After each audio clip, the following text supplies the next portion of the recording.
So Kanna, Gavanida. So aptitude question percentage la bank clerk exam la idu vandu question already keta question. Okay va? So idu discuss pannalam. The difference between 78% of a number and 59% of the same number. So difference abdina enna subtraction. 78% of a number and 59% of the same number. So appa எழுதிக்கலாமா?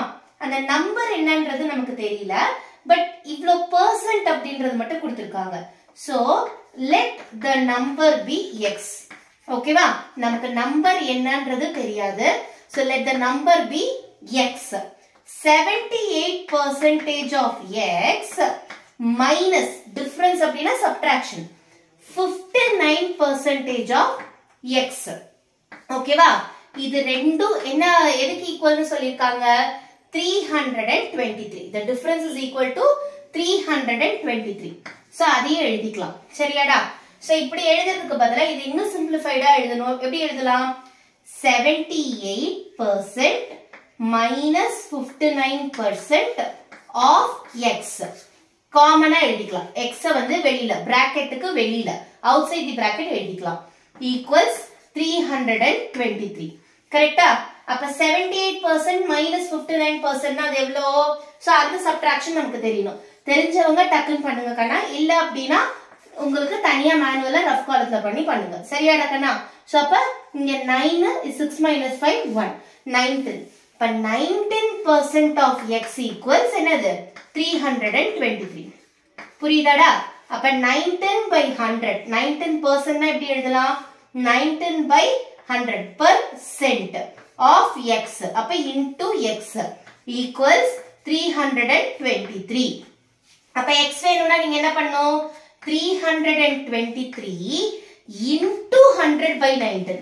எப்படி into 100 by 19 திடீர்னு வந்துச்சு? 19 by 100 அந்த சைடுக்கு shift ஆவறப்ப எப்படி shift ஆகும்? into ரெசிப்ரோக்கலா shift ஆகும். 100 by 19 shift ஆகும். ஓகேவா? டிவிஷன்ல போகும். டிவிஷன்ல இருக்கிறது 100 by 19 வரும். சோ டைரக்டாவே நீங்க ஸ்டெப் எழுதுறீங்கன்னா அப்படியே இந்த 19 by 100 by 19 எழுதணும். ஓகேவா? சோ கேன்சலேஷனுக்கு என்ன பண்ணலாம்? 19 டேபிள் எடுத்தனா 19 ones are 19. இங்க 323 எத்தனை டைம்ஸ் போகும்? சோ இது தெரியல, டைரக்டா தெரியல அப்படின்றவங்க again அதே மாதிரி okay 323 by divided by 19. So 19 ones are 19. Remainder என்னங்க? 3 2 minus 1 1. So 13 remainder. அப்ப 3 comes down. So 3 ல முடியுது. 1's place என்னடா கண்ணா? 3 ல முடியுது. 3 ல முடியுதுன்னா 9 டேபிள்ல எந்த யூனிட்ஸ் பிளேஸ்க்கு 3 ல முடியும்? 7 அப்படின்றதுக்கு 3 ல முடியும். கரெக்ட்டா? சோ அடுத்து என்ன பண்ணுவோம்? இத 7 னு எழுதிட்டு இங்க என்ன பண்ணுவோம்? செக் பண்ணுவோம். 19 into 7. 19 into 7 ஓட வேல்யூ என்ன? 70 plus 63 that is equal to 133. கரெக்ட்டா? சோ ஒண்ணா டிஸ்ட்ரிபியூட்டிவ் ப்ராப்பர்ட்டி இல்ல 19 டேபிள் நீங்க சைடுல எழுதிட்டு கூட செய்யலாம். சரியாடா? சோ அப்ப 133. The remainder என்ன? 0. So what is the quotient here? 17. அப்ப 19 ones are 19. 19 17s are 323. So x ஓட வேல்யூ என்னடா கண்ணா? 1700. 17 into 100 1700. ஓகேவா? So x ஓட நம்ம ஆன்சர் கண்டுபிடிக்கிறது முடிஞ்சதா? கிடையாது. What they have asked? What is 62% of that number? அவங்க நம்பரை கண்டுபிடிக்க சொல்லல. இன்ஸ்டெட் அவங்க என்ன கேட்டிருக்காங்க? 62% of that number. அப்ப நீங்க இப்பதான் நம்பரே கண்டுபிடிச்சிருக்கீங்க. கரெக்ட்டா? x அப்படின்றது let the x be the number. கரெக்ட்டா? அப்ப x கண்டுபிடிச்சதுக்கு அப்புறம் now we have to find out 62% of x. அப்ப x இங்க என்னது? 1700. That is equal to 62 by 100. 62% into 1700.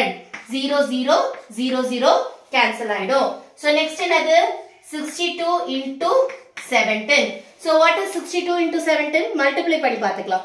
எப்போதுமே உட்கார்ந்து மேனுவலா பண்றது பெஸ்ட் கண்ணா. சரியா? So இப்ப இங்க 62 into 17.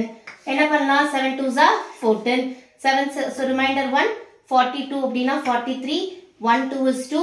1 6 is 6. So 4 இங்க 5 இங்க 10. ஓகேவா? So what is the number? 1054. புரிஞ்சுதா?